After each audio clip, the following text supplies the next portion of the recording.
Bismillahirrahmanirrahim.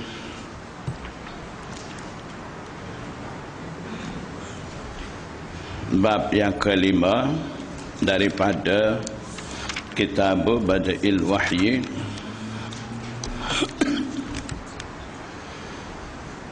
Haddatsana Abdan qala akhbarana Abdullah di sini Abdullah bin Mubarak. Qala akhbarana Yunus an az-Zuhri. Zuhri ini Imam Ibn Shihab Az-Zuhri. Ha maksud dia tahwilul lil isnad. Bahawa ni dalam Tirmizi pun dah bagi tahu maksudnya ha sebutir muhaddisin tulis dalam sanad hadis ni, maksud dia hadis ni datang dengan dua sanad dan ada satu tempat di mana seorang rawi itu ditemu dua sanad tu. Jadi bila hadis tu nak riwayat dengan dua sanad dan ada dalam sanad tu tempat penemuan dua sanad, ketika tu muhaddisin guna istilah ha begitu. Maksud dia tahwilul lil isnad, maksudnya pertukaran bagi sanad. Jadi bila ada ha macam tu, kita boleh jam tempat temu dua sanad ni.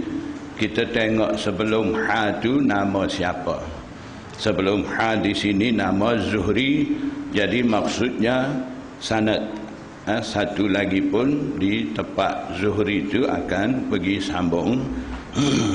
Jadi kita sambung baca sanad yang kedua.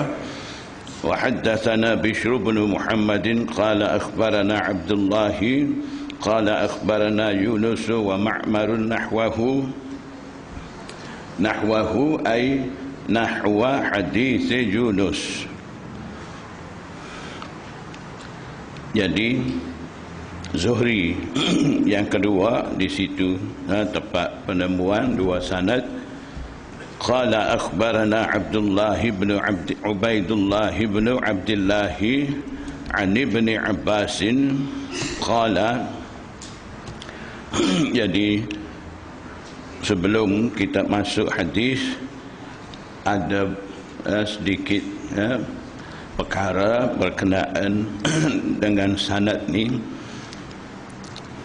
Jadi Imam Bukhari ni dia riwayat hadis ni daripada dua orang syekh, daripada dua orang tok guru dia. Pertama Abdan, yang kedua Bishr, dua orang. Jadi dua-dua ni riwayat daripada Abdullah bin Mubarak. Abdullah bin Mubarak ni tabi'i kibar, anak murid Imam Abu Hanifah. Jadi dua ni riwayat daripada Abdullah bin Mubarak.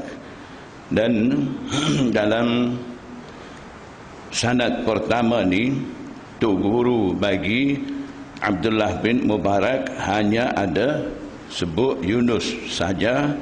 Dalam sanad yang kedua tu sebut Yunus dan Ma'mar, dua orang tok guru bagi Abdullah bin Mubarak. Jadi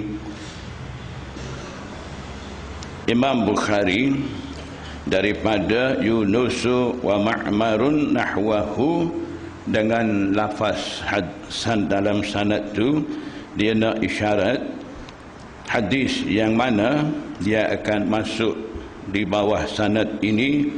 Hadis tu datang dengan lafaz hadis yang diriwayat oleh Yunus, dan daripada Ma'mar pula nahwahu maksudnya umpama hadis Yunus.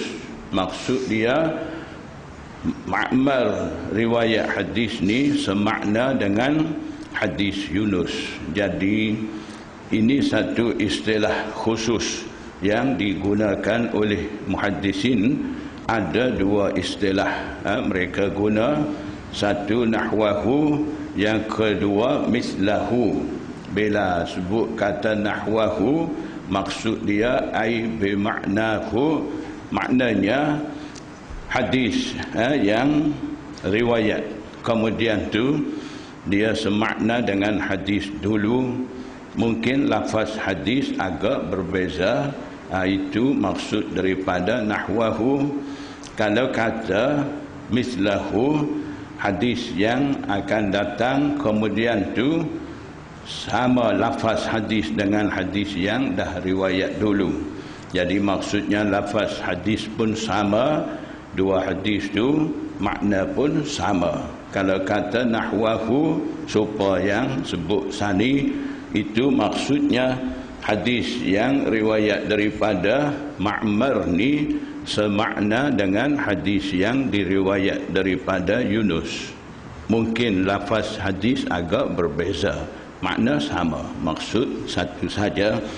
Jadi dalam hadis ni Imam Bukhari akan riwayat hadis dengan lafaz hadis yang mana Yunus riwayat tu, dan daripada Ma'mar dia akan riwayat dengan makna. Jadi daripada Yunus riwayat bil lafzi, daripada Ma'mar ni riwayat bil makna. Itu keadaan sanad hadis ni. Ani bin Abbasin, hadis ni diriwayat daripada Abdullah bin Abbas. Qala, Ibn Abbas kata, kana Rasulullah sallallahu alaihi wasallam ajwadan nasi, adalah Nabi sallallahu alaihi wasallam manusia yang paling murah hati di kalangan orang ramai. Wa kana ajwada ma yakunu fi Ramadhana, dan sifat kemurahan Nabi sallallahu alaihi wasallam menjadi lebih pada bulan Ramadan. Hina yalqahu Jibril, jadi sifat kemurahan daripada Rasulullah SAW ni makin bertambah dalam bulan puasa. Hina yalqahu Jibril, ketika mana Nabi sallallahu alaihi wasallam menemui, ketika mana Jibril alaihissalam menemui Rasulullah sallallahu alaihi wasallam pada bulan Ramadan. Maksudnya setiap bulan Ramadan Jibril alaihissalam datang di sisi Nabi sallallahu alaihi wasallam. Kemudian Jibril alaihissalam dengan Nabi Muhammad sallallahu alaihi wasallam mudarasah, baca Quran bergilir-gilir. Jadi ketika Nabi sallallahu alaihi wasallam bertemu dengan Jibril alaihissalam, disebabkan terlalu gembira, Nabi sallallahu alaihi wasallam menambahkan kemurahan dia dalam bulan puasa. Jadi setakat ni dapat tahu Nabi sallallahu alaihi wasallam mempunyai sifat pemurah. Apa sahaja ada di sisi dia, dia bantu kepada orang lain, belanja di jalan Allah Subhanahu wa taala.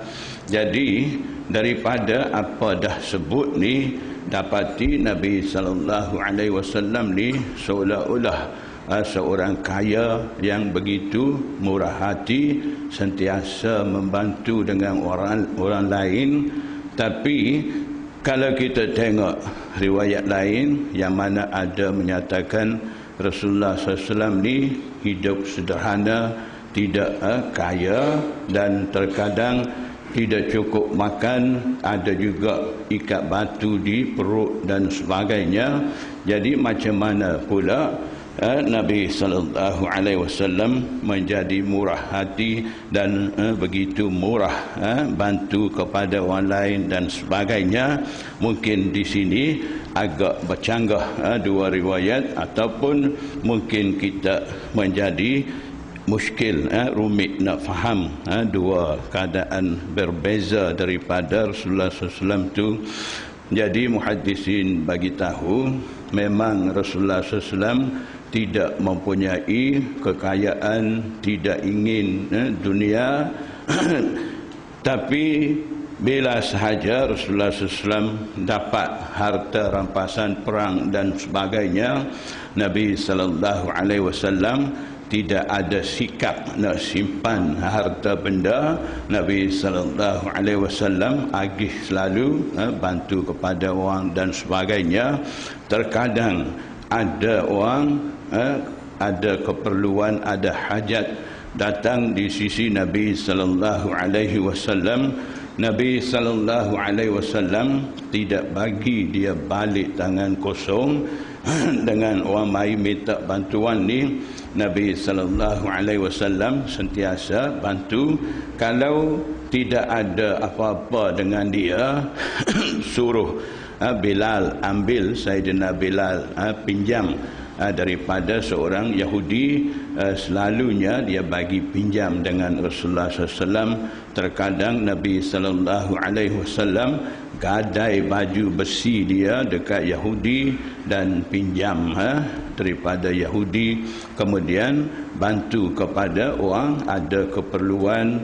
Bila ada mana-mana hadiah ataupun harta rampasan perang dan sebagainya, bila Rasulullah SAW dapat, Rasulullah SAW bayar balik. Jadi ada kisah-kisah begitu. Jadi maksudnya Rasulullah SAW tidak simpan harta, apa sahaja ada pada dia, dia agih selalu. Ada satu ketika Rasulullah SAW sudah sembahyang, sudah bagi salam. Rasulullah SAW bangun, pergi segera masuk balik bilik dia. Kemudian Rasulullah SAW balik mai dekat sahabat-sahabat dan Rasulullah SAW cerita ada satu barang kemas di sisi dia, lebihan daripada agihan harta rampasan perang. Jadi dia teringat benda tu, takut duk ada dengan dia lama, dia tak suka begitu. Jadi dia pergi bagi tahu isteri-isteri dia supaya benda tu juga bagi kepada orang. Tidak baca tadi di Masjid Muhammadi kan. Jadi begitulah keadaan Rasulullah SAW mempunyai sifat murah hati.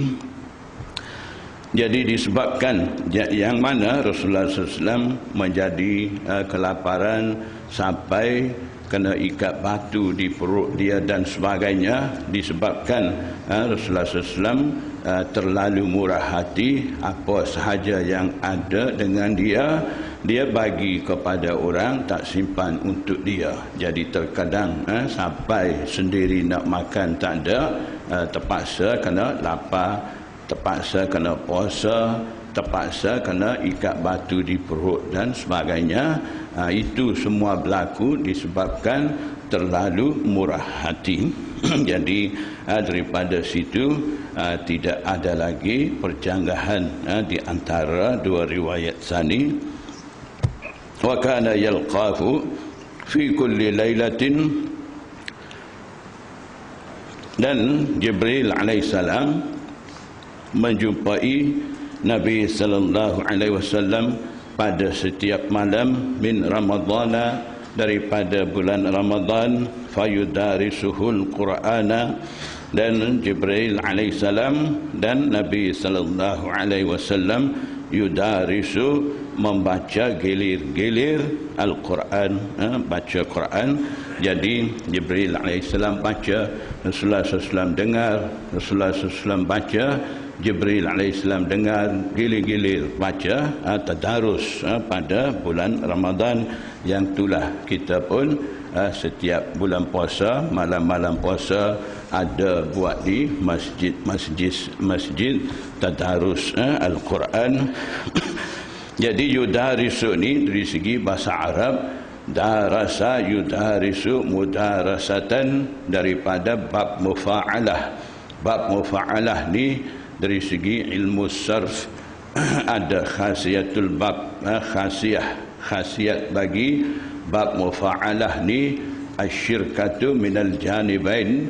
Maksudnya bila kalimah darasa asal 3 huruf darasah sani bila naik kepada wazan timbangan huruf mudarasah bab mufa'alah, ketika tu daripada darasa mempelajari ataupun membaca tukar kepada makna gilir-gilir baca. Jadi dalam bab mufa'alah ni ada maksud syirkat minal janibain. Syirkat minal janibain ni maksudnya berkongsi buat satu pekerjaan oleh dua pihak. Maksudnya pihak Rasulullah SAW juga baca Quran, Jibril juga baca Quran, gilir-gilir baca. Jadi itu maksud daripada khasiat bab mufa'alah. Tapi khasiat tu terkadang kita tak boleh ambil juga, ada dalam Al-Quran. Misal kata yukhadi'una Allaha wallazina amanu, di situ yukhadi'una sama dengan yudaris tadi, khada'a yukhadi'u mukhada'ah. Tadi darasa yudarisu mudarasah, sama daripada bab mufa'alah. Kalau ambil di situ syirkat minal janibain, ambil maksud tepat mengikut ilmu sarf ni, tak tepat pula maksud ayat Quran. Maksudnya kalau ambil mengikut bahasa yukhadi'una Allah wallazina amanu, maknanya mereka, yakni kaum munafikin, menipu kepada Allah dan mereka yang beriman. Lepas tu nak ambil pula makna syirkat minal janibain, jadi pihak Allah dan mukminin juga tipu balik kepada munafik. Akan jadi maksud gitu. Jadi Allah Ta'ala penipu kah nak tipu balik munafik? Tidak tepat maksud di situ. Jadi ketika tu yukhadi'una Allah wallazina amanu, di situ tak boleh ambil pula maksud ikut tasrif saraf khasiat bab sani. Jadi di situ asyirkatu min janibin wahidin, ambil satu pihak saja. Maksudnya kaum munafik menipu Allah dan mukmin. Terjemah sekat tu saja, tidak boleh ambil balik makna. Jadi terkadang dalam Quran dan hadis boleh kita guna tepat dengan kaedah nahwu saraf. Kadang-kadang pun ada juga terhalang nak guna kaedah tu disebabkan bercanggah dengan akidah. Situ kena stop kaedah dulu. Jangan telajak dengan nak guna kaedah, nak pandai nahwu saraf. Bahawa situ tak boleh. Bila dah nak bercanggah dengan akidah, stop dulu kaedah tu. Tak boleh masuk kaedah. Fayudarisuhul Qur'ana fala Rasulullah sallallahu alaihi wasallam ajwadu bil khairi minar rihil mursalati. Nabi sallallahu alaihi wasallam tentunya menjadi lebih murah dengan kebaikan, lebih laju daripada angin yang berhembus. Jadi angin laju, tapi kelajuan kemurahan Rasulullah sallallahu alaihi wasallam pada bulan puasa ni lebih laju daripada angin. Maksudnya angin ni dia bawa awan, kemudian mana-mana tepat dia bagi hujan dan sebagainya.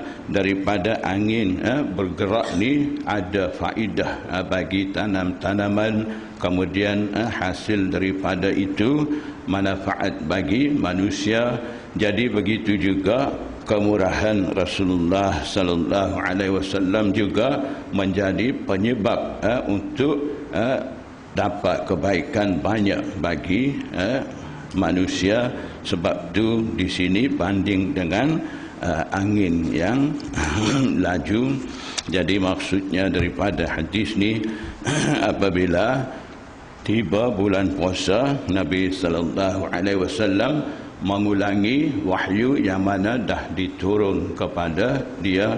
Jadi dalam hadis ni ada juga kaitan fayudarisuhul Quran, membaca gilir-gilir Al-Quran, maksudnya membaharui wahyu yang dah terima. Jadi ini pun ada kaitan dengan wahyu juga. Sebab tu Imam Bukhari masukkan hadis ni dalam Kitabu Bada'il Wahyi. Dan satu lagi, mungkin di sini kita akan fikir ataupun timbul iskal, kalaulah Nabi sallallahu alaihi wasallam dan Jibril alaihissalam ni setiap bulan puasa baca Quran gilir-gilir, bermakna Rasulullah SAW dah pun tahu apa yang ada isi kandungan dalam Al-Quran. Kalau begitu, ketika sahabat-sahabat tanya yas'alunaka 'anir ruh, mereka tanya tentang ruh ni, Rasulullah SAW tak boleh jawab selalu. Tunggu Jibril datang, kemudian tanya Jibril. Jibril lepas pada tu bawa turun ayat qulir ruhu min amri rabbi. Bila dapat jawapan daripada Allah Subhanahu wa taala, barulah Nabi sallallahu alaihi wasallam boleh jawab. Jadi kalau kata Nabi SAW dengan Jibril sentiasa setiap tahun, tiap-tiap bulan puasa duk baca gilir-gilir Quran, mesti Rasulullah SAW dah tahu ayat ni. Kenapa pula Nabi SAW tak boleh jawab bila sahabat-sahabat tanya? Mungkin akan timbul iskal ataupun menjadi rumit nak faham di situ. Jadi ulama bagi tahu yang mana Nabi sallallahu alaihi wasallam dan Jibril alaihi salam baca gilir-gilir ni, ayat-ayat sebanyak mana dah turun sampai bulan puasa tu. Banyak tu baca, bukan kata keseluruhan Quran 30 juzuk daripada mula turun wahyu semenjak Rasulullah SAW duduk di Mekah sampai di Madinah sehingga Rasulullah SAW wafat. Tiap-tiap tahun ulang baca 30 juzuk, 30 juzuk, tidak maksud begitu. Maksudnya Rasulullah SAW dan Jibril baca setakat mana ayat-ayat turun dah sampai bulan puasa, yang mana mereka berdua mudarasah sekatu saja baca. Sebab tu ayat yang mana belum turun lagi, bila sahabat-sahabat tanya ada kaitan dengan ayat-ayat belum turun tu, Rasulullah SAW tak jawab, tak boleh jawab. Tunggu turun ayat Quran, turun wahyu, barulah Rasulullah SAW jawab. Bab yang ke-6, bab yang ke-6 ni hadis begitu panjang. Kisah mengenai Herakl ni Raja Rom. Jadi hadis ni masyhur dengan nama hadis Herakl. Hadis-hadis ada setengah-setengah tu ada nama hadis Herakl, ada hadis nama hadis Jibril, ada hadis nama hadis Ummu Zara', ada nama-nama begitu. Sebab dalam hadis tu ada kisah masyhur dengan kisah-kisah hak sebut nama tu. Jadi hadis Jibril ni, Jibril alaihissalam datang di sisi Nabi sallallahu alaihi wasallam. Kemudian Jibril alaihissalam tanya, mal iman, mal Islam, mal ihsan, tanda kiamat ni bila nak berlaku kiamat, apa tanda-tanda kiamat? Ada soal jawab Jibril alaihissalam dengan Rasulullah SAW. Jadi hadis tu dinamakan hadis Jibril. Begitu juga hadis yang kita akan baca ni dinamakan hadis Herakl. Herakl ni Raja Rom, Raja Romawi Timur yang memerintah sekitar tahun 610 hingga 630 Masihi. Jadi Nabi sallallahu alaihi wasallam utus sepucuk surat ajak Herakl Raja Rom ni masuk Islam. Jadi di sini ada kisah tu. Jadi Imam Bukhari hadis ni dia akan ulang masuk dalam kitab Bukhari dia 13 tempat. Jadi seperti mana dulu saya dah bagi tahu, Imam Bukhari terkadang hadis-hadis ni dia berulang banyak kali. Seperti hadis innamal a'malu binniyat, Imam Bukhari ulang dalam kitab Bukhari dia sebanyak 7 tempat. Jadi setiap kali ulang, setiap kali ada ijtihad daripada Imam Bukhari. Bukan kata tidak ada hadis banyak nak tulis dekat dia, ulang-ulang tulis nak suruh jadi tebal kitab dia, tidak. Maknanya Imam Bukhari daripada satu hadis, daripada sepotong hadis, kadang-kadang dia istinbat hukum, ijtihad hukum banyak-banyak. Jadi setiap kali dia ijtihad satu hukum daripada satu hadis, dia akan sebut daripada hadis itu juga ijtihad pula hukum lain dia akan sebut pula. Dengan cara seperti itu, setengah-setengah hadis ni menjadi berulang banyak kali. Jadi hadis Hirakl ni pun dalam kitab Bukhari akan berulang 13 tepat, 13 kali.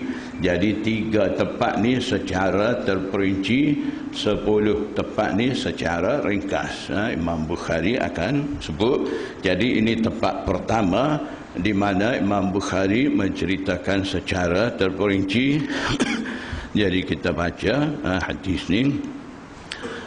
حدثنا أبو اليماني الحكم بن نافع قال أخبرنا شعيب عن الزهري قال أخبرني عبيد الله بن عبد الله بن عتبة بن مسعود أن عبد الله بن عباس أخبره أن أبا سفيان. Jadi hadis ni riwayat daripada Ubaidullah bin Abdullah. Abdullah bin Abbas ni memberitahu kepada dia tentang kisah ni.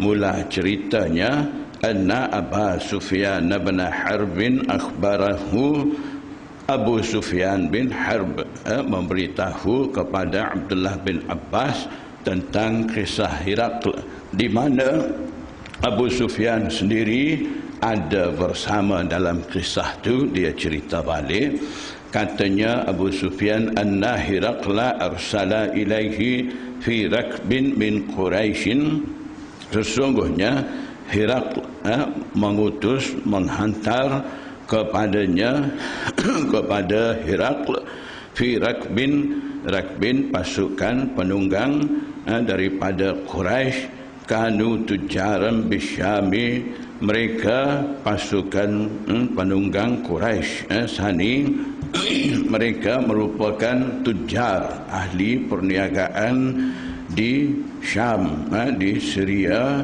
masa itu. Fil muddatil lati kana Rasulullah sallallahu alaihi wasallam madda fiha Aba Sufyan wa kuffar Quraisy. Jadi utusan itu hantar masa mana? Masa fil muddah, pada masa yang mana Nabi sallallahu alaihi wasallam sedang dalam perjanjian damai dengan Abu Sufyan dan kufar Quraisy. Jadi penghantaran surat ni berlaku pada tahun 6 Hijriyah, akhir Zulhijjah tahun 6 Hijriyah. Maksudnya Rasulullah SAW dah pun duduk di Madinah selama 6 tahun dah. Masa tu Nabi SAW hantar utusan kepada Raja Hirakl, ajak masuk Islam. Jadi maksud sani kata Nabi SAW sedang dalam perjanjian damai dengan Abu Sufyan dan kufar Quraisy ni. Maksud dia Rasulullah sallallahu alaihi wasallam sebaik saja tiba di Madinah, mulai turunnya ayat berkaitan dengan jihad. Nabi sallallahu alaihi wasallam dan sahabat-sahabat ni sibuk dengan peperangan, jihad dan sebagainya. Jadi masa tu Nabi sallallahu alaihi wasallam dan sahabat-sahabat ni tidak dapat meluaskan dakwah Islamiah. Jadi bila ada perdamaian Hudaibiyah, masa itu barulah Rasulullah sallallahu alaihi wasallam mula dapat luaskan dakwah Islamiah tu. Sebelum tu bila Rasulullah SAW dan sahabat-sahabat nak bergerak dakwah Islamiah, ada saja halangan daripada kufar Quraisy dan sebagainya. Jadi banyak menjadi penghalang nak sebar agama Islam masa tu. Jadi daripada sejarah dapat bukti Islam sebar masa tu, masa berlaku perjanjian damai Hudaibiyah. Masa itulah mula sebar luas Islam. Sebelum tu Rasulullah SAW duduk di Mekah dalam keadaan tertindas, tak dapat luaskan dakwah Islamiah. Dan tiba di Madinah pun sebelum pada dapat buat perjanjian damai itu, Rasulullah SAW tidak dapat juga luaskan dakwah Islamiah tu. Jadi bila ada perjanjian Hudaibiyah berlaku di tahun 6 Hijriah, semasa Rasulullah SAW pergi Mekah dengan tujuan nak buat umrah, sebab Nabi SAW mimpi dia dapat masuk di Mekah untuk buat umrah. Jadi itu merupakan wahyu daripada Allah Subhanahu wa taala. Jadi Nabi SAW dan sahabat-sahabat buat persiapan untuk buat umrah. Nabi SAW dan sahabat-sahabat pergi nak masuk Mekah, tapi dihalang oleh kaum kufar, suruh pulang. Masa itulah buat perjanjian damai.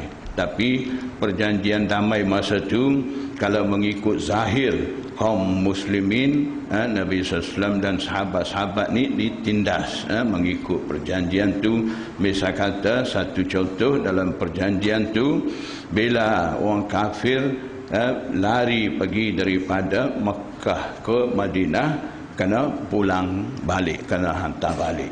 Kalau ada orang Islam lari balik Mekah, lari mai ke Mekah daripada Madinah, tak akan pulang balik. Jadi nampak zahirnya tertindas perjanjian seperti itu, sampai Sayyidina Umar tak tahan dengan perjanjian seperti itu. Tapi Rasulullah SAW begitu bijak, begitu luas pengalaman, dia terima begitu. Sebab kalaulah orang kafir tu lari mai daripada Mekah sampai mai Madinah, Nabi SAW akan hantar balik dia. Sebab apa? Sebab dia tu sampai mai Madinah dah nampak keadaan orang Islam di situ. Bila hantar dia balik ke Mekah, dia tu akan cerita dengan orang Mekah. Itu seolah-olah Rasulullah SAW hantar dia ni pergi dakwah balik, pergi cerita balik dengan sama-sama orang kafir dia. Bila orang Islam lari daripada Madinah pergi Mekah, kalau orang Mekah tak hantar balik pun tak apa, dia boleh duduk di situ, perlahan-perlahan dia akan perluaskan, sampaikan imej Islam tu. Jadi Rasulullah SAW dah terima dengan perjanjian damai masa tu. Perjanjian damai Hudaibiyah lah, dalam Quran pun ada sebut, merupakan muqaddimah, pendahuluan daripada kejayaan sebenar. Kemudian daripada Nabi SAW terima perjanjian damai itulah turun ayat inna fatahna laka fathan mubina. Ayat tu pun turun. Jadi masa tu setengah sahabat sampai, Sayyidina Umar sendiri tak faham dengan penerimaan daripada Rasulullah SAW perjanjian damai masa tu. Jadi selepas daripada Nabi SAW selesai buat perjanjian damai di Hudaibiyah, sebaik saja Nabi SAW balik ke Madinah. Nabi SAW pertama sekali buat kerja ialah halau keluar kaum Yahudi yang menetap di Madinah. Sebab mereka ni banyak ganggu dengan Rasulullah SAW, menjadi penghalang utama mereka ni dakwah Islamiyah, dan dalam peperangan Badar dan juga dalam peperangan Ahzab, kaum Yahudi ni mereka bantu kepada kaum kufar, kemudian menyusahkan banyak kepada Nabi sallallahu alaihi wasallam dan sahabat-sahabat. Sebab itu, sebab saja selesai perjanjian damai Hudaibiyah, Nabi sallallahu alaihi wasallam balik mai di Madinah, halau keluar Yahudi daripada Madinah dulu. Kemudian daripada itulah Nabi sallallahu alaihi wasallam mula hantar utusan, surat-surat kepada raja-raja dan sebagainya untuk ajak masuk ke dalam Islam. Masa itulah Islam sebar luas, sebab masa itu tidak ada peperangan, tidak ada gangguan kacauan daripada kaum kufar, tidak ada sekatan dan sebagainya. Masa itu jadi bebas boleh dakwah. Jadi masa itulah sebar agama Islam dengan luas.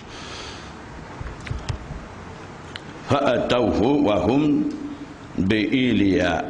Iliya hiya Baitul Maqdis. Iliya ni istilah dulu, maksud dia Baitul Maqdis.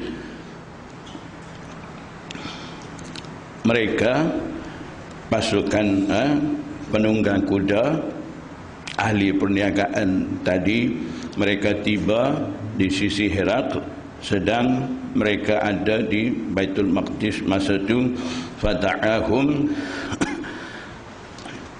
Herakl ni ajak mereka kumpulan pasukan penunggang sani, wa haulahu uzama'ur Rumi, dan di sekitarnya, yakni di majlisnya ada pembesar negara Rum. Thumma da'ahum, kemudian Herakl panggil mereka masuk dekat dia. Fada'a, kemudian Herakl panggil masuk turjumani, juru bahasa. Jadi Herakl ni tidak pandai bahasa Arab, jadi dia panggil masuk juru bahasa untuk terjemah, mau cakap dengan kumpulan Abu Sufyan dan kufar Quraisy, dan dia jadi faqala, kemudian sudah ada juru bahasa. Herakl kata, yakni Herakl tanya kepada Abu Sufyan dan kufar Quraisy itu, faqala ayyukum aqrabu nasaban bihadzal rajulil ladzi yaz'umu annahu nabiyyun. Siapakah yang paling dekat hubungan kekeluargaan dengan lelaki ini? Lelaki mana? Lelaki yang menganggap ataupun mengaku dirinya sebagai seorang nabi. Jadi tanya dalam kumpulan ni, siapa keluarga terdekat dengan Nabi sallallahu alaihi wasallam? Qala Abu Sufyan. Abu Sufyan kata, faqultu ana aqrabuhum nasaban. Saya kata, sayalah keluarga terdekat di kalangan mereka. Jadi Abu Sufyan ni, Abu Sufyan bin Harb bin Umayyah bin Abdi Syams bin Abdi Manaf. Jadi di situ ada hubungan kekeluargaan dengan Rasulullah SAW. Jadi Abdi Manaf, Hashim, Muttalib, itu semua ni keluarga Nabi sallallahu alaihi wasallam ni daripada keluarga Banu Hashim. Jadi dengan cara begitulah jadi kekeluargaan dengan Abu Sufyan tu. Faqala, Herakl kata, udnuhu minni, dekatkanlah dia daripadaku. Maksudnya suruh Abu Sufyan masuk rapat dengan dia. Wa qarribu ashabahu, dan mereka menghampirkan teman-temannya. Faj'aluhum inda zahrihi, kemudian jadikan mereka teman-teman Abu Sufyan sani inda zahrihi, di belakang Abu Sufyan. Maksudnya panggil masuk dekat Abu Sufyan duduk depan sekali, yang lain duduk di belakang Abu Sufyan.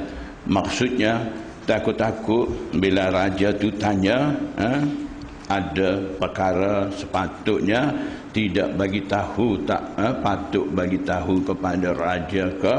Masa tu takut kawan-kawan dia isyarat, jangan bagi tahu ke apa, takut ada halangan apa-apa dalam soal jawab dia. Sebab tu dia suruh duduk belakang. Maknanya Abu Sufyan berdepan dengan Raja Herakl. Dia tanya direct, Abu Sufyan jawab. Orang lain tak boleh ganggu dalam jawapan Abu Sufyan tu.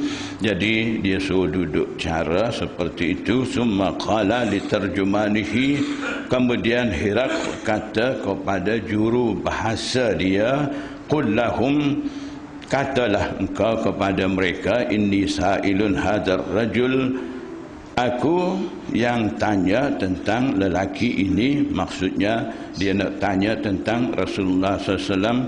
Fa in kadzabani fakadzabuhu, jika dia tu Abu Sufyan tu bohong, cakap bohong dengan aku, maka hendaklah kamu mendustakan dia. Maksudnya kalau dia cakap bohong, kamu bagi tahu dia ni cakap bohong, jawab tak betul.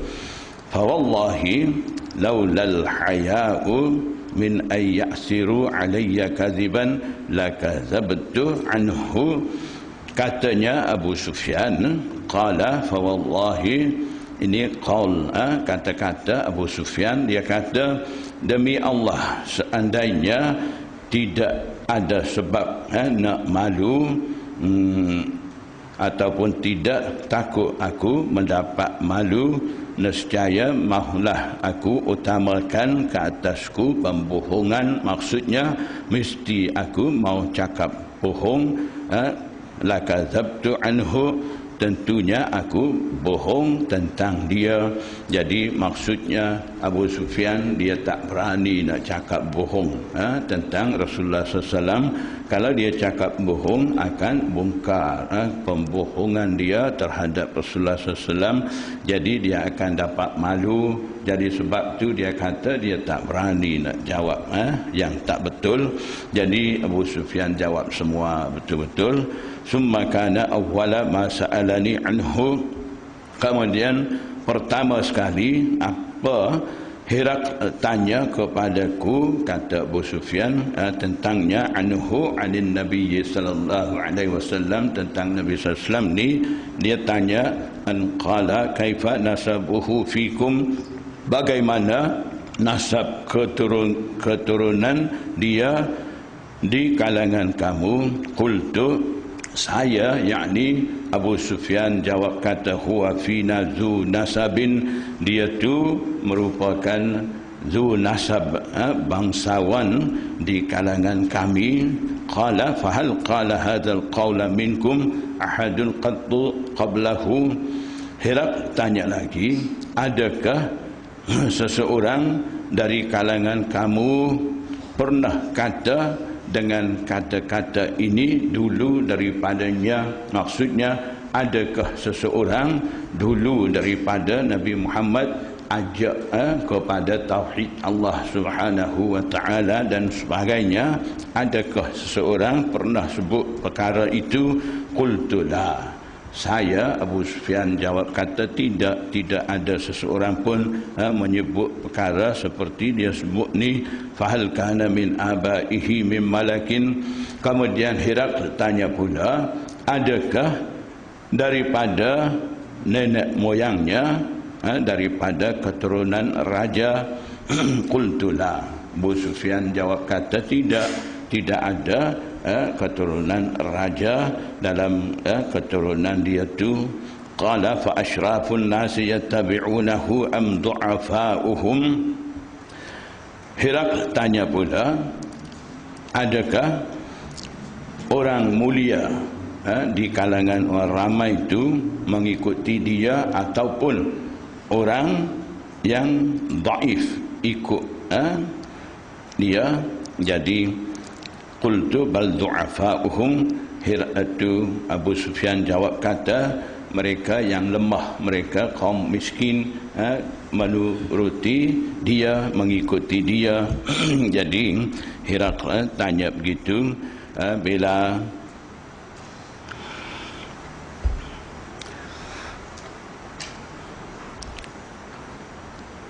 jadi masa itu seperti Sayyidina Umar, Sayyidina Hamzah, Sayyidina Abu Bakar As-Siddiq, mereka pun sudah ada masuk Islam dah. Jadi mereka bilangan tidak banyak, yang kaya, yang senang. Kebanyakan sahabat-sahabat yang miskin, yang dhaif, yang lemah. Jadi sebab itulah Abu Sufyan jawab kata ikut kebanyakan orang masa tu kata bal du'afa'uhum, mereka yang lemah, yang miskin dah masuk Islam, mengikut dia. Qala ayaziduna am yanqusuna. Herakles tanya pula, mereka pengikut-pengikut sani semakin tambahkah ataupun semakin kurang? Qultu bal yaziduna, saya jawab kata bahkan selalunya mereka bertambah.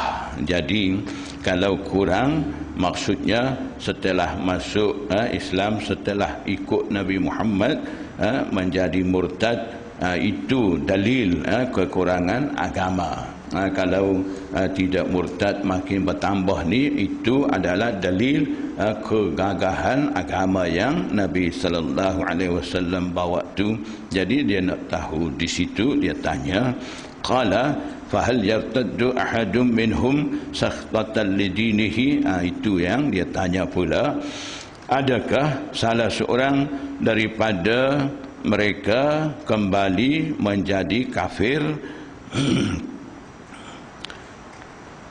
kerana mereka benci dengan agamanya, ba'da ayyadkhula fihi, setelah mereka masuk dalam agama itu. Qultu la, saya kata tidak. Qala fahal kuntum tattahimunahu bil kadhibi.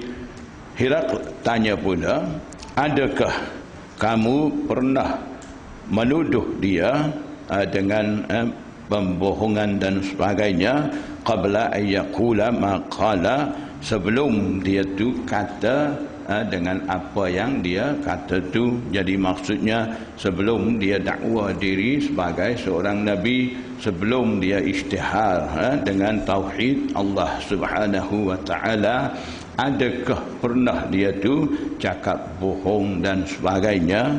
Jadi jawab kata Abu Sufyan, qultu la, tidak. Qala fahal yaghdiru.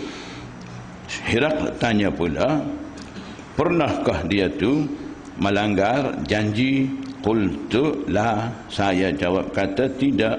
Wa nahnu minhu fi muddatin, sedang kami ni sekarang ni daripadanya, daripada Nabi SAW, fi muddatin, dalam masa perjanjian, la nadri ma huwa fa'ilun fiha, kami tidak tahu apa dia lakukan pada masa dalam perjanjian ini.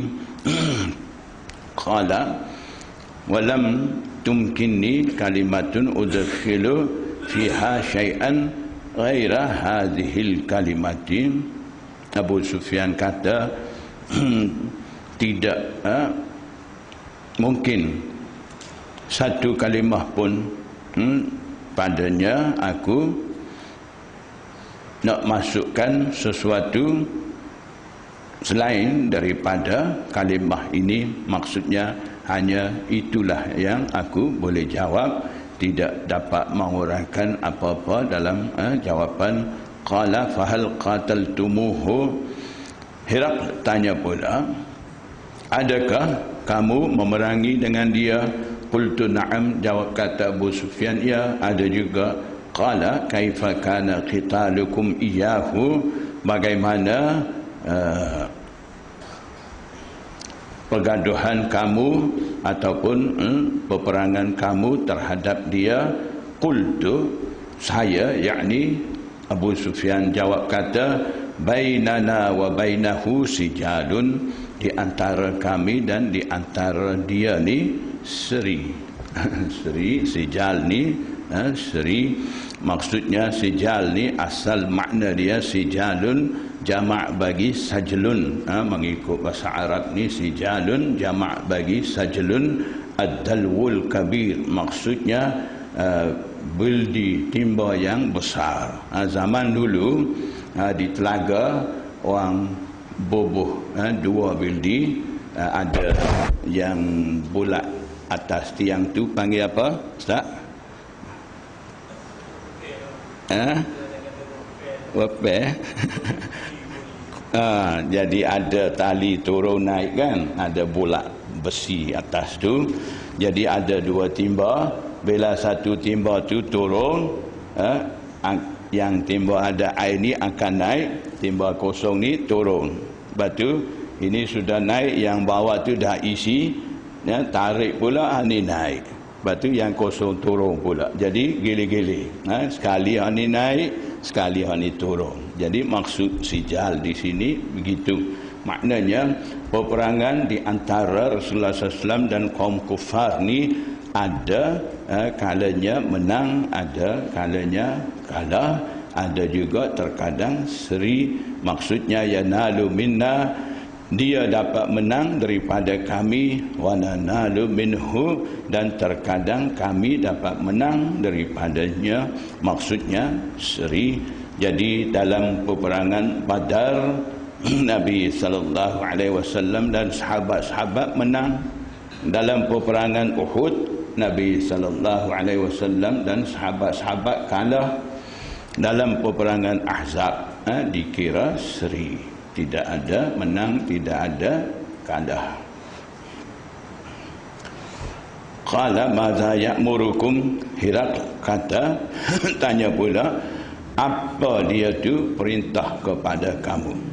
Qultu yaqulu ubudullaha wahdahu, saya jawab kata, dia kata, yakni Nabi SAW kata, hendaklah kamu menyembah kepada Allah yang Maha Tunggal, wala tusyriku bihi syai'an, dan jangan kamu bersekutu dengan Allah Ta'ala sesuatu pun, watruku ma kana ya'budu aba'ukum, dan hendaklah kamu tinggalkan berhala-berhala yang mana nenek moyang kamu sembah itu. Wa ya'muruna bis salati was sidqi wal ifaf wal afafi was silati, dan juga dia suruh kami untuk sembahyang sidq, cakap benar ataupun berlaku jujur, wal afaf, dan juga Nabi SAW dia suruh kami ni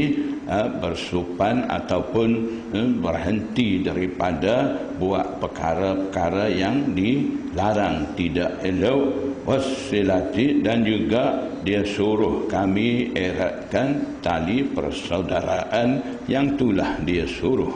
Faqala litarjumani, ketika itu Hirakl kata kepada juru bahasa dia, kullahu, katalah kepadanya, pada Abu Sufyan, sa'altuka an nasabihi fadzakarta annahu fikum dzu nasab. Aku tanya kepada engkau tentang nasab keturunannya Nabi SAW tu, engkau cerita kata dia tu di kalangan kamu ni daripada bangsawan, wa kadzalikar rusul. Jadi Hirakl kata begitulah Nabi Anbiya Rasul ni tub'atsu fi nasabi qaumiha, diutus pada nasab keturunan yang menjadi bangsawan daripada kaum dia. Jadi maksudnya Hirakl ni dia tu orang ada kemahiran ilmu tentang Taurat, Injil, dan juga dia ni seorang ahli nujum. Dia pandai tengok perjalanan bintang-bintang tu apa akan berlaku, dia pandai baca kod tu. Jadi kita akan baca selepas ni. Dia dah pun nampak tengok satu pagi tu perjalanan bintang-bintang. Dia kata Malikul Khitan, raja yang berkhitan dah pun muncul. Jadi maksudnya Nabi SAW dah pun muncul kemudian dia suruh cari dalam negara dia siapa yang ada khitan, khatan, faham kan khitan, cakap Melayu pun khitan juga kan. Jadi cari-cari orang bagi tahu kata kaum Yahudi lah khitan, jadi tiba-tiba dia bunuh kaum Yahudi. Selepas daripada tu dapat tangkap seorang Islam, kemudian ada orang buat masuk kata dia ni ada cakap pasal-pasal wujudnya seorang Nabi akhir zaman. Dia tu bagi tahu keadaan tauhid dan sebagainya. Jadi selepas daripada tu dia suruh tengok orang tu khitan ke tidak. Jadi dapati dia tu khitan, barulah dia dapat faham yang dia agak tu dah salah. Yang sebenarnya dalam kaum Arab akan muncul, bukan dalam kaum Yahudi. Tapi masa tu kaum Arab ni dikira tak masuk buku. Jadi Raja Rom, Raja Farsi tak telio, tak ingin pun nak jajah kaum Arab masa tu, zaman jahiliyah. Akhlak begitu buruk masa tu, jadi kira tak cara, jadi tak sangka daripada kumpulan begitu nak muncul seorang Nabi yang begitu mulia. Jadi kaum Arab selepas daripada tu menjadi mulia disebabkan wujudnya Rasulullah SAW di kalangan mereka dan dapat pulih akhlak mereka melalui usaha daripada Rasulullah SAW dan menjadi manusia paling mulia di dalam dunia disebabkan dapat didikan daripada Rasulullah SAW. Jadi dia kata begitulah Nabi Anbiya ni biasanya mereka diutus daripada keturunan yang mulia daripada kaum dia. Jadi Nabi SAW pun daripada kaum bangsa Arab, diutus daripada kaum Quraisy. Masa tu dikira keturunan yang mulia. Wasa'altuka hal qala ahadum minkum hadal qawla. Kalau sambung baca kisah ni pun memang kalau sambung baca ni pun sampai ke sebelah pun tak habis cerita lagi.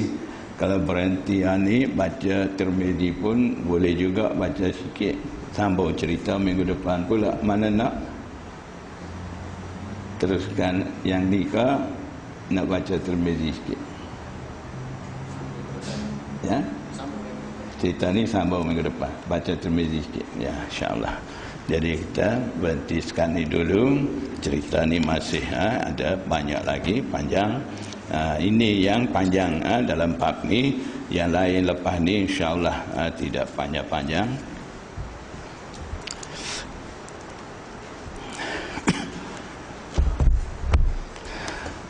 Jadi cara ngaji kitab ni macam ni lah. Tidak serupa dengan cara seminar ke, ataupun tak sama dengan cara macam ceramah ke. Dia lain sikit. Cara ngaji kitab ni macam ni, maksud saya kena sabar. Dia nak boleh menguasai kitab, nak faham dia apa ni, kita kena ambil masa sikit, kena sabar, barulah boleh faham. Tidak kata macam kita dengar ceramah, macam dengar seminar apa, tidak macam tu. Perlu kepada kesabaran, insya-Allah.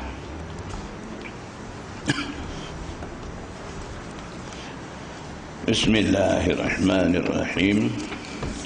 Bab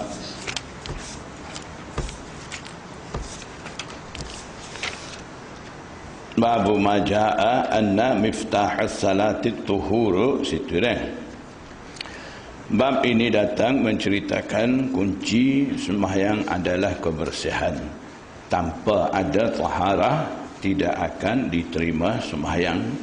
Haddatsana Qutaibah wa Hannadun wa Mahmud bin Ghailan qalu haddatsana Waqi'un bin al-Jarrah.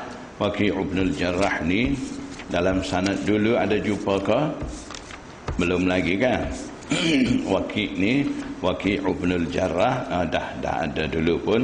Waki' ibn Jarrah ni anak murid Imam Abu Hanifah, tu guru pada Imam Syafi'i. Ada pernah Imam Syafi'i syakautu waki'an ila an su'i hifzi, Imam Syafi'i kata, aku adu kepada tu guruku Waki' ibn Jarrah ni tentang kurang ingatan. Jadi masa tu sambung wa ausani an tarkil ma'asi. Jadi Waki' ibn Jarrah pesan kepada Imam Syafi'i supaya tidak melakukan perkara-perkara dosa. Jadi perkara-perkara dosa ni melupakan ingatan kita, mengganggu fikiran ingatan kita dan masuk dalam hati titik hitam. Lama kelamaan dengan sebab buat dosa tu hati jadi hitam dan cahaya ilmu nur tidak akan masuk. Jadi itulah Waki' ibn Jarrah, tu guru Imam Syafi'i dan anak murid Imam Abu Hanifah. An Sufyan Tsauri, dah cerita sani. Wa haddatsana Muhammad bin Bashar haddatsana Abdurrahman bin Mahdi haddatsana Sufyan. Jadi sebelum tadi ada Sufyan. Di sini dalam sanad kedua jumpa balik Sufyan. Itu yang tepat penemuan dua sanad. An Abdullah bin Muhammad bin Aqil, tanda di bawah Abdullah bin Muhammad bin Aqil ni. Selepas ni Imam Tirmizi akan bawa cerita dia. Am Muhammad bin al-Hanafiyah, daripada Muhammad bin Hanafiyah. Muhammad bin Hanafiyah ni Muhammad bin Ali bin Abi Talib. Dia ni anak Sayyidina Ali. Mak dia Khawlah binti Ja'far al-Hanafiyah. Jadi sebab tu ringkas panggil dia Muhammad bin al-Hanafiyah. An Aliin, dia riwayat daripada pak dia. Anin Nabi sallallahu alaihi wasallam qala, riwayat daripada Nabi sallallahu alaihi wasallam, miftahus salati tuhur, kunci, anak kunci bagi sembahyang ni kebersihan. Jadi di sini guna istilah miftah, anak kunci ni bukan makna hakiki, bukan makna sebenar, makna majazi. Maknanya pinjam, makna miftah tu. Sebab hadas ni merupakan penghalang daripada sembahyang. Jadi hadas menjadi serupa mangga yang diletak di atas yang berhadas tu. Apabila wuduk, mangga yang tertutup yang menjadi penghalang hadas sani terbuka menjadi hilang. Sebab tu di sini banding dengan kalimah miftah tu. Wa tahrimuha takbiru, dan yang mengharamkan sembahyang itu adalah takbir. Jadi maksudnya mengharamkan di sini sebelum masuk dalam sembahyang ni seseorang harus dia makan, minum, gelak, ketawa, cakap dan sebagainya. Sebaik saja dia angkat takbir, semua benda sani yang harus sani menjadi haram, dilarang bagi dia. Jadi sebab itulah maksud di sini wa tahrimuha ay tahrimus salat, menjadi haram, yang mengharamkan bagi sembahyang ni takbir. Wa tahliluha taslimu, dan yang menghalalkan bagi sembahyang itu taslim, salam, assalamualaikum warahmatullah. Jadi maksud halalkan sembahyang maknanya ketika sembahyang ni haram bercakap, makan, minum, gelak, ketawa dan sebagainya, itu semua ni bila dah bagi salam dah jadi halal, dah buka semula. Jadi itu maksud tahlilu taslim. Qala Abu Isa, Imam Tirmizi kata, hadzal hadis ini asahhu, terlebih sahih, syai'in sesuatu, kalau terjemah biasa gitu terlebih sahih. Tapi di sini tak boleh terjemah terlebih sahih, sebab sani saya suruh tanda nama Muhammad bin Abdullah bin Muhammad bin Aqil ni seorang rawi ada masalah. Bila rawi itu ada masalah, hadis itu tidak akan jadi sahih. Jadi kalau kita terjemah asahhu syai'in sani, terlebih sahih sesuatu fil babi, fi hadzal babi, dalam bab ni, wa ahsanu, dan terlebih baik. Kalau terjemah begitu dengan keadaan sanad yang ada rawi Abdullah bin Muhammad bin Aqil yang ada masalah sani, tak sesuai. Sebab tu minggu lepas saya dah bagi tuliskan asahhu makna ai arjahu, lebih, terlebih rajih, ataupun aqallu dha'fan, paling kurang dhaif, ataupun ajwadu isnadan, sanad paling elok. Itu kena terjemah gitu. Tak boleh terjemah makna lafzi dia akan salah. Sebab wa Abdullah bin Muhammad bin Aqil, Abdullah bin Muhammad bin Aqil ni huwa saduqun, dia adalah saduq. Kalau kita terjemah pula mengikut bahasa Arab daripada sidqun, benar, gitu pula. Kalau benar asahhu, terlebih sahih itu okeylah, sesuailah. Mungkin kita anggap begitu pula. Jadi saduqun kita tak boleh nak terjemah yang benar. Saduq, maksud di sini saduq ni min alfazit ta'dil. Dalam bidang ilmu hadis ni ada satu bidang ilmu jarah dan ta'dil. Maknanya yang membincang ilmu, yang membincangkan kecacatan yang ada dalam rawi dan keelokan yang ada dalam rawi, itu panggil satu bidang ilmu jarah ta'dil. Itu khusus kita kena belajar. Dengan hanya kita belajar hadis, tahu terjemah hadis, lepas tu kita boleh kata lebih kurang hadis tu sahih, hadis ni daif. Sahih saja kita kena amal, daif tak boleh amal, daif jangan amal. Kalau pandai kita cakap setakat tu saja tak jadi kerja. Jadi kena belajar lagi banyak bidang ilmu yang ada kaitan dengan ilmu hadis, ilmu asbab wurudil hadis, ilmu gharibul hadis, ilmu an-nasikh wal mansukh min al-hadis, ilmu al-jarh wa ta'dil. Masih ada lagi banyak bidang ilmu yang ada kaitan dengan ilmu hadis. Selepas daripada itulah seseorang itu akan jadi mahir dalam bidang hadis. Setelah dia khatam mengaji Sunan Sittah ke apa, lain-lain ilmu yang ada kaitan dengan hadis pun kena belajar lagi banyak. Jadi dengan hanya kita tahu terjemah hadis, pandai sebut sahih, daif. Ini sahih kita amal, daif ini ada pula sekarang masalah. Hadis daif tak boleh amal, hadis daif jangan amal, dan sebagainya. Nanti lepas ni saya akan ambil masa akan hurai perkara-perkara itu. Jadi kalau setakat itu saja tak jadi kerja, tak boleh lagi. Jadi saduqun maksud dia min alfazit ta'dil, dia tu satu kalimah, satu lafaz. Di sisi istilah muhaddisin dinamakan kalimah ta'dil, min asfalit ta'dili rutubatan, di antara kalimah ta'dil yang paling rendah. Jadi di kalangan di antara kalimah ta'dil ada 6 peringkat. Dalam 6 peringkat ni kalimah saduqun ni paling rendah. Jadi bila sebut seorang rawi itu saduq, dia tu dianggap rawi tidak ada masalah sangat, tapi dalam kumpulan ta'dil ni dia duduk kumpulan bawah sekali. Jadi bila ada sebut saduqun, waqad takallama fihi ba'du ahli ilmi, setengah ulama hadis takallama, berbicara, yakni bertikai, min qibali hifzihi, dari sudut hafalannya.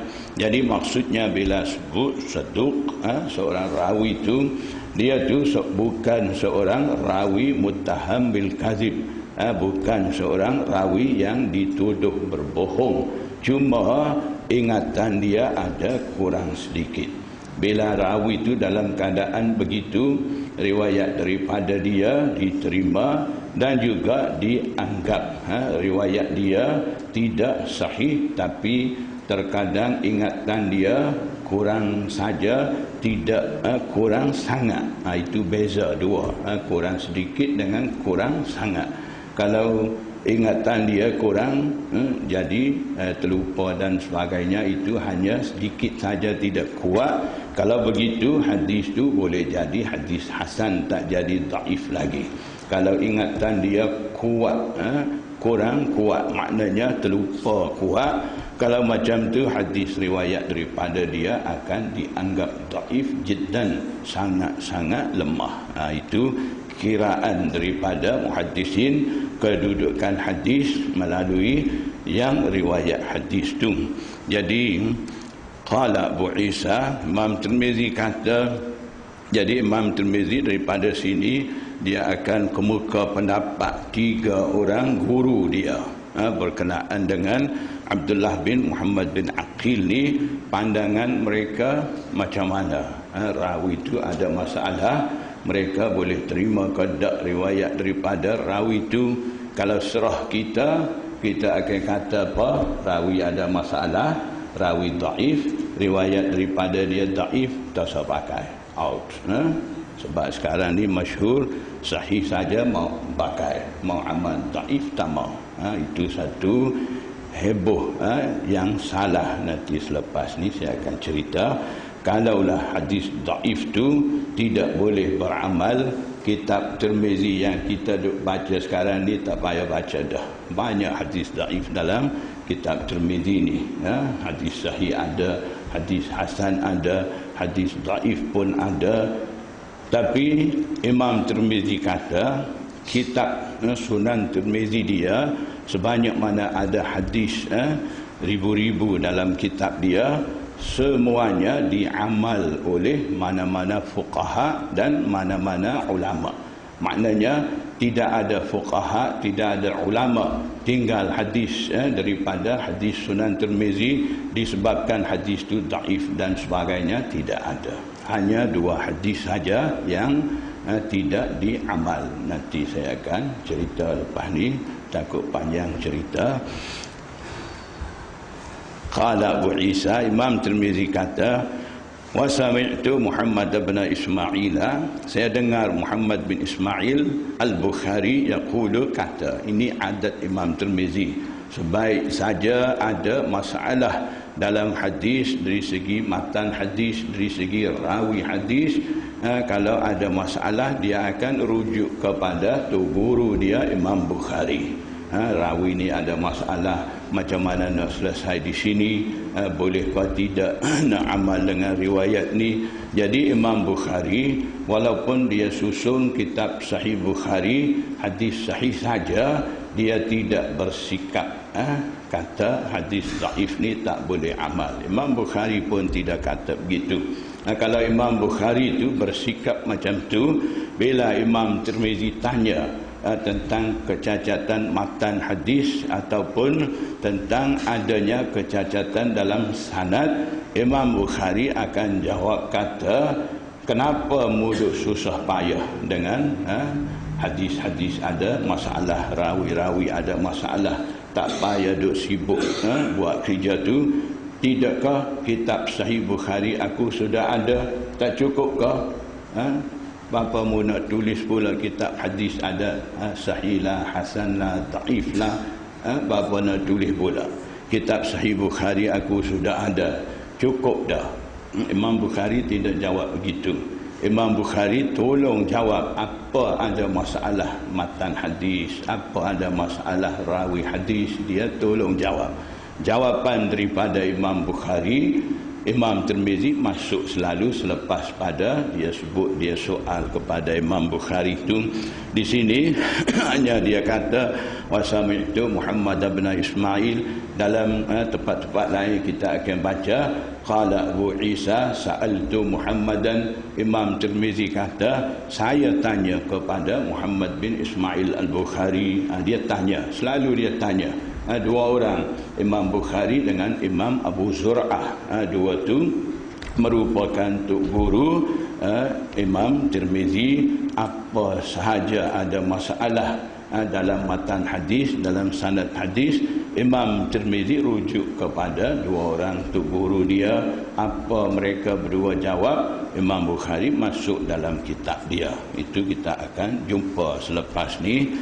Jadi masalah sini ni, Imam Tirmizi kata, saya dengar Muhammad bin Ismail Al-Bukhari kata, kana Ahmad bin Hanbalin, Imam Ahmad bin Hanbal pertama. Yang kedua, wa Ishaq bin Ibrahim, Ishaq bin Ibrahim. Yang ketiga, wal Humaidi, Imam Humaidi. Imam Humaidi siapa?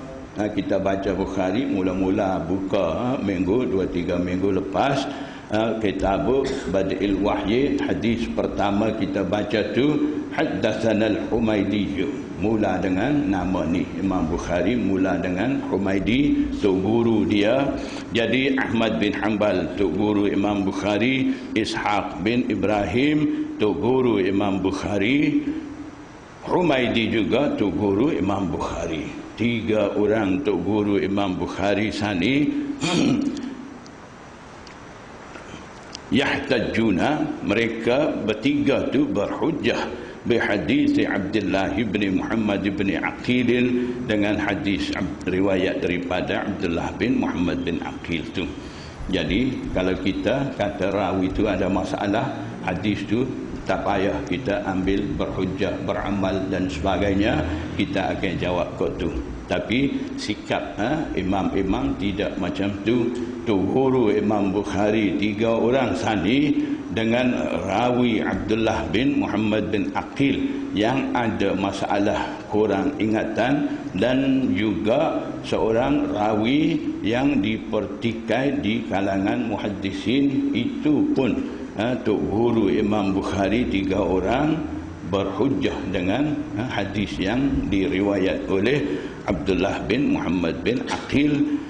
Kemudian qala Muhammadun, Imam Muhammad bin Ismail Al-Bukhari kata lagi, wa huwa, dan dia Abdullah bin Muhammad bin Aqil tu muqaribul hadis. Muqaribul hadis ni satu istilah di sisi muhaddisin, sama juga dengan satu istilah mereka guna ma aqraba hadithuhu, maksudnya alangkah dekat hadisnya dengan hadis mereka yang siqah. Ada istilah yang sama dengan muqaribul hadis. Jadi maksud muqaribul hadis ni, hadis daripada perawi ni, hadis bagi perawi ni tidak jauh kedudukan dia dengan hadis perawi yang siqah, yang dipercayai. Jadi maksudnya bila seorang rawi itu ada dipertikai di kalangan muhaddisin tentang ingatan dia kurang dan sebagainya, hadis itu terkadang akan jadi daif. Walaupun daif, terkadang ada pula sanad lain mai membantu sanad daif sani. Hadis daif sani naik darajat hasan li ghairihi, kemudian hadis daif yang naik darajat hasan li ghairihi sani boleh beramal dalam fadail amal, dan juga yuhtajju fil ahkam, dalam hukum ahkam pun boleh berhujjah. Itu kaedah yang dipegang oleh muhaddisin. Tak sama dengan kita duk faham. Kita duk faham bunyi hadis daif macam barang reject, tak boleh pakai. Macam kita jijik dengan hadis daif. Sekarang dah jadi macam tu. Ramai duk heboh kok tu. Jadi sebenar tidak macam tu. Di sisi muhaddisin ada kaedah. Kita kena guna kaedah muhaddisin. Kita belajar hadis, baca hadis, bawa tubik hadis, semua tu kena berdasarkan kaedah muhaddisin. Jangan kita guna kaedah sendiri, salah. Kita bawa kaedah sendiri, hadis sahih saja kita mau amal, hadis daif tadi amal, itu kaedah sendiri. Kaedah di sisi muhaddisin ni, hadis daif ada yang tak boleh amal, ada kaedah dia gini-gini. ada juga hadis daif boleh amal sebab ada kaedah macam ni. Kita kena ambil kira elok-elok, jangan bunyi hadis daif anggap tak boleh pakai macam barang kena tahu, itu salah. Jadi Hafiz Sakhawi meletakkan lafaz muqaribul hadis ni di dalam peringkat ta'dil tadi, dia letak di peringkat yang ke-6. Itu maksudnya di sisi imam-imam hadis terkenal, mereka tidak tolak dengan rawi seperti itu. Kalau kita nak tolak dengan rawi yang ada masalah, dalam Bukhari pun tak lepas, dalam Muslim pun tak sunyi daripada rawi macam tu. Rawi mutakallam fih, rawi yang dipertikai di kalangan muhaddisin. Maksudnya seorang rawi, ada setengah muhaddisin kata siqah, dia tu boleh dipercayai, nak ambil, nak terima riwayat daripada dia boleh, kata setengah muhaddisin. Rawi itu juga setengah muhaddisin kata tidak siqah, tidak dipercayai. Jadi ada pertikai macam tu supaya Abdullah bin Muhammad bin Aqil Sani ada pertikai. Rawi seperti itu di sisi muhaddisin dinamakan rawi mutakallam fi, rawi dipertikai di kalangan muhaddisin. Rawi seperti itu ada dalam kitab Bukhari seramai 80 orang. Dalam Sahih Muslim rawi mutakallam fi seramai ada 160 orang.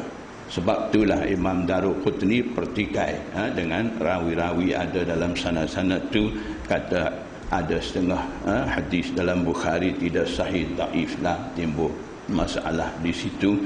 Jadi banyak lagi perkara kita kena ambil kira.